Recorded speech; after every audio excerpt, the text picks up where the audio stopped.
Hello everyone, my name's Dr. Vile. Welcome to my YouTube page, where the focus of this channel is all about trying to get you ready for your A-level chemistry exam.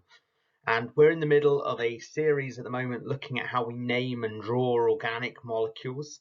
And today we're going to focus on alcohols and esters. So the structure of it is there's going to be lots of examples where the name is going to come up on the screen, and then I'm going to go through how to draw that particular molecule. If you feel confident with these two functional groups already, why not pause the video, have a go at have a go at drawing them yourself, and then see if you've got it right. And if you're not feeling confident, hopefully you will be by the end of this video. So we'll start off with alcohols first. Let's start off with a really nice simple one, ethanol. Now the alcohol group is an OH group, oxygen and hydrogen. So ethanol, ethan means 2 carbons, so 1, 2. And then you have an OH group that is bonded to either of them, like so. And then stick your remaining hydrogens on. Remembering that carbon always makes 4 bonds.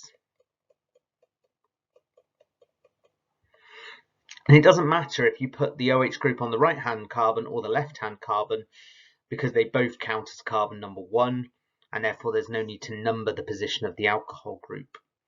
In terms of skeletal formula, you would draw out ethane, which is just the first part of a zigzag, and then you'd go down to your OH group.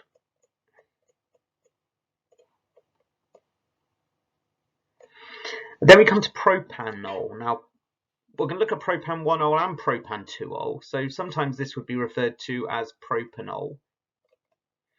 But propanol would be a mixture of isomers, where the OH group can differ in terms of its position. So you start off by drawing propane, 1, 2, 3. And if you have propan 1-ol, the OH group must be at the end of the chain on carbon number 1. So it could be the left or the right. I've got more space on the right, so I'll put the OH group here. And then you stick your remaining hydrogens on. Whereas if you have propan 2-ol, which we'll see on the next question, your OH group must be coming off the second carbon, not the first, so it's in the middle of the chain. By the way, ethanol and propan 1-ol are both examples of what we call primary alcohols. And how you decide if an alcohol is a primary or a secondary or a tertiary is you go to the carbon, let me highlight it here, you go to the carbon where the OH group is bonded to, and you count how many other carbons that carbon is bonded to. If it's only bonded to 1, it's a primary alcohol. So here it's only bonded to this carbon, and here it's only bonded to this one. So these are both examples of primary alcohols. If it's bonded to 2 carbons, it's a secondary alcohol. And if it's bonded to 3 carbons, it's a tertiary. And if it's bonded to 0 carbons, like in the case of methanol, then it would still be primary as well. So let's move on. Let's look at 2-ol. So you start off by drawing propane, 1, 2, 3. But this time your OH group must be on carbon number 2. And then you put your remaining hydrogens on.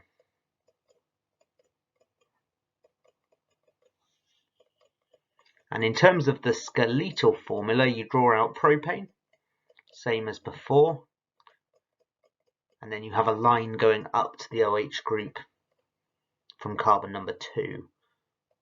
So there's propane, and then the bond going up to the OH group. Now here's a rather complicated looking name, 2-hydroxy 3-chlorobutane. Now it's worth noting here that you can use the naming system where you just number the alcohol group and then call it ol, but also an alcohol group is referred to as a hydroxy group, and it's worth being aware of both of the naming systems. So here you've got 2-hydroxy 3-chlorobutane. So you'd start off by drawing butane, 1, 2, 3, 4. You've got the hydroxy group on carbon number 2, a chlorine on carbon number 3, and then stick your remaining hydrogens on.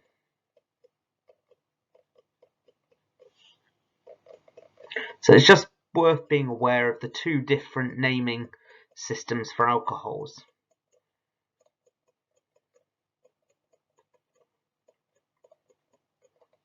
And both of these alcohols are secondary alcohols. So if you take the 2-hydroxy-3-chlorobutane and you look at the carbon here, oh, I didn't want to highlight that in black, that looks messy. I wanted to highlight that in yellow. If you look at this carbon here that the OH group is bonded to, hopefully you can see it's bonded to 2 other carbons, one on each side, so that's secondary. Same with this carbon here, it's bonded to 2 other carbons, so that is secondary. 2-methyl-propan-2-ol. So start off by drawing propan, so 1, 2, 3. Propan-2-ol means the OH group is going on carbon number 2. And then 2-methyl means you must have a CH3 group also coming off carbon number 2, and these must be methyl groups by definition. This is an example of a tertiary alcohol. Let me show you why. If you look at the carbon that's bonded to the OH group, hopefully you can see it's bonded to 1, 2, 3 other carbons. So it's an example of a tertiary alcohol. Now, hydroxybenzene is an incorrect name, really. I'm going to talk you through why it's incorrect. Firstly, you've got benzene. Now, benzene is a hexagon, 6 carbon atoms, 6 hydrogens, and we draw the circle to show the delocalized pi cloud. I'll go through that in another video. And then you've got a hydroxy group, which is an OH group coming off any of the carbons. It doesn't matter when you only have one substituent coming off a benzene ring, which position you put it in. The reason this is incorrect is you are better off calling this phenol. And I'm sure I will be making plenty of videos about phenol at some point in the future. So that's alcohols. And to finish off the video, I want to go through esters. Now, once the naming system for an ester clicks, it'll make sense. Let me try and talk you through it. It can be a bit confusing at first. I've tried to chosen 2 deliberate ones, so hopefully you can see the difference. Ethyl propanoate. Well, the ester group itself has a carbon. Let me clear that, I need a bit more space. You've got a carbon to oxygen double bond, and then a single bond to oxygen coming off the carbon as well. So it looks a bit like a carboxylic acid group, and that's deliberate because you make them from carboxylic acids. And the bit that's labelled propanoate needs to look like propanoic acid, so it would have 3 carbons, like so. So CH3, CH2, then C double bond O, C to O, and then your ethyl bit is the bit that's bonded directly to the oxygen. So that's 1, 2. And I'm looking at this thinking, how on earth am I going to fit these both on the same screen? This was a schoolboy error. I shall have to be more careful when I draw propyl ethanoate. But hopefully you can see there that the ethyl bit, if I put that in purple, is referring to these 2 here, whereas the propanoate section is referring to these 3 here that look like propanoic acid. So propyl ethanoate, hopefully I can squeeze this in without squashing it too much. You've got ethanoate, CH3CO, and then a single bond to O, and then we get to propyl, so that's CH2, CH2, CH3. So propyl is referring to this section here, and then ethanoate is referring to this section here.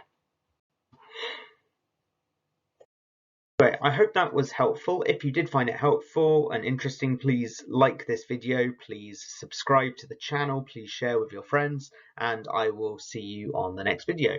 Thanks for taking the time to watch.